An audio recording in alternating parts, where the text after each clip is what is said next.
Well, I think about it two ways, sort of the vision for the company. One is to build the world's largest radio station. I guess we kind of already are, but to have hundreds of millions of people listening to Pandora all over the world and connecting cross-culturally, discovering music from all over the place, communicating with other listeners, and just kind of completely redefining radio, just from the ground up, from the listener side. And then the flip side of that, which is very near and dear to me, is to build the musician's middle class, to make it so that there will be a day where the day your song gets added to Pandora is the day you can quit your day job, because you get unleashed in a targeted way to this enormous audience of people who like your kind of music, and they become your patrons. Good film composers are good at quickly deducing or gleaning the taste of a director or a producer or whoever's calling the shots. And so you get pretty good at kind of music profiling, at taste profiling. And so I developed that skill as a film composer and just found myself thinking about music and taste in terms of these musicological attributes. It was like I was doing it all the time. Today's the 4th of July. I was reading an article about a musician named Amy Mann who's had some sort of later career success.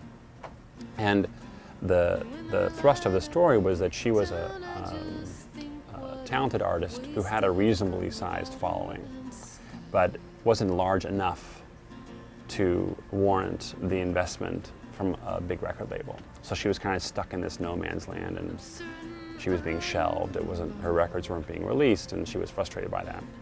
And it occurred to me that what's missing is a way to sort of cost-effectively connect her with folks who we know like her music, her kind of music. And there was this web that had, by then, developed quite a bit of energy in the music space that was kind of ostensibly a perfect mechanism for doing that. And this taxonomy that I had in my head, I just sort of immediately thought, wow, if I could take this process that I had developed to profile music taste and somehow apply it to her music and use that to connect people and make them aware of a record that she was going to make, that it could solve the problem that she was having. And I had also spent many years in and among independent artists, so I had seen just a sea of incredibly talented musicians that were essentially invisible because they had no access to a big audience. What we built was a taxonomy of musical attributes. So kind of in some ways it's the sort of the musical equivalent of primary colors for every aspect of songs. So whether it's melody or harmony or it's rhythm or it's instrumentation or it's vocal performance, vocal harmony, you name it. Each one of those musical dimensions we broke down into their most basic building blocks. So take the voice, for example, about 25 to 30 attributes that are dedicated to understanding the sound of the voice. And the idea is that you can describe any voice, whether it's some low, gravelly male vocal or some pristine soprano, operatic voice, through some combination of these elements. And so it creates kind of this connective tissue that every song exists somewhere in this 400-dimensional universe of attributes.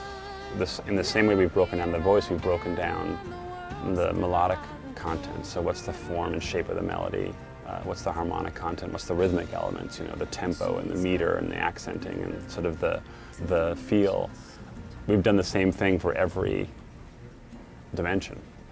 Over the last few years, we've had a team of anywhere from 30 to 50 trained musicians who spend their days here listening to songs and literally scoring them gene by gene, attribute by attribute.